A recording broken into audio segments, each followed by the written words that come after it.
بسم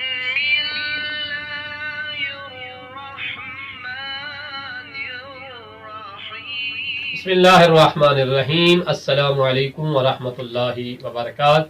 یا علی مدد علیہ السلام۔ سلسلہ گفتگو جاری و ساری تھا تاریخ کربلا پہ، اور آپ دیکھ رہے تھے ہمارا فیس بک اور YouTube channel Shia kids TV Najaf اشرف۔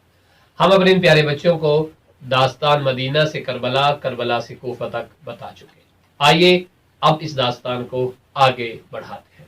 تو پیارے بچوں، اہل بیت کا یہ کارواں جب کوفہ سے شمر ملعون اور عمر ابن سعد ملعون اور دیگر جو دشمنان اہل بیت تھے، جو لشکر یزید کے سپاہی تھے، ان کے ہمراہ کوفہ سے ابن زیاد کے دربار سے ہونے کے بعد یہ شام کی طرف روانہ ہوا۔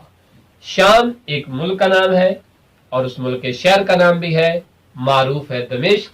اور یہ دمشق جو ہے، یہ وہ جگہ ہے کہ جہاں پر جناب زینب عالیہ سلام اللہ و صلوات اللہ علیہ کا روزہ مبارک بھی ہے، اور اسی شہر کے اندر جو ہے وہ یزید کا دربار بھی تھا، اور وہاں بی بی نے خطبے بھی دیے تھے۔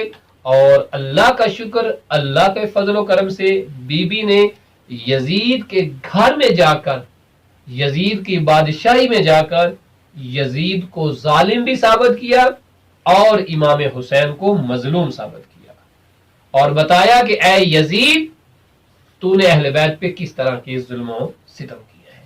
تو کارواں کوفہ سے حلب، حلب ایک شہر ہے، وہ بھی شام کا شہر ہے۔ حلب وہ شہر ہے کہ جس میں امام حسین علیہ السلام کا جو سر مبارک تھا، یہ ایک پتھر پہ رکھا گیا، ٹھیک ہے، اور لوگوں نے دیکھا کہ اس پتھر کے اوپر سے تازہ خون جاری ہو گیا تھا۔ اور آپ کو پتہ ہے جب امام حسین علیہ السلام شہید ہوئے تھے نا، تو زمین سے جو بھی پتھر اٹھایا جاتا تھا، اس پتھر کے نیچے سے تازہ خون نکلتا تھا، تازہ خون نکلتا تھا۔ کیوں نکلتا تھا؟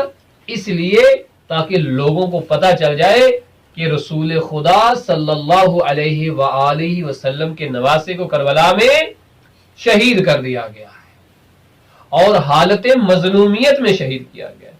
اور پیارے بچوں، وہ پتھر جو حلب شہر کے اندر تھا، وہ آج بھی موجود ہے۔ انشاءاللہ خدا ہمیں توفیق دے، جب ہم شام کی زیارتوں میں جائیں گے انشاءاللہ تعالی، تو ہم اس جگہ کی زیارت کریں گے۔ ویسے شہر تو بہت زیادہ موجود ہیں کہ جہاں سے کوفہ سے لے کے باقی شہروں سے جو ہے بیویوں کو گزارا گیا۔ ایک قادسیہ شہر ہے جس کا اب حالیاً جو نام ہے وہ ہے دیوانیہ۔ کیا نام ہے؟ دیوانیہ۔ اس سے آگے کارواں جب چلا تو عراق اور جو شام کا بارڈر تھا، اس کے قریب ایک شہر تھا موصل، اس سے ہوتے ہوئے یہ کارواں جب حلب پہنچا، اور حلب سے پھر شام پہنچا۔ تو انشاءاللہ تعالی ہم آنے والی گفتگو میں بتائیں گے کہ شام کے حالات کیا تھے۔ جناب زینب عالیہ سلام اللہ علیہ و صلوات اللہ علیہ جو ہے وہ دمشق شہر میں کیسے داخل ہوئی، اور شام کے بازاروں میں، شام کے درباروں میں بی بی نے کس طرح سے اس ظالم یزید ابن معاویہ ابن ابو سفیان کو اس کے گھر میں جا کر ذلیل و رسوا کر دیا، اور دنیا والوں کو بتایا کہ ہم اہل حق ہیں اور یزید اہل باطل میں سے ہے۔ ہم وہ ہیں جن پہ ظلم کیا گیا ہے، اور ہم مظلومین میں سے ہیں اور صبر کرنے والوں میں سے ہیں۔ یزید جابر ہے، یزید ظالم ہے، اور یزید کے آباء و اجداد اور ہے، میں زینب بنت علی کے آباء و اجداد اور ہے۔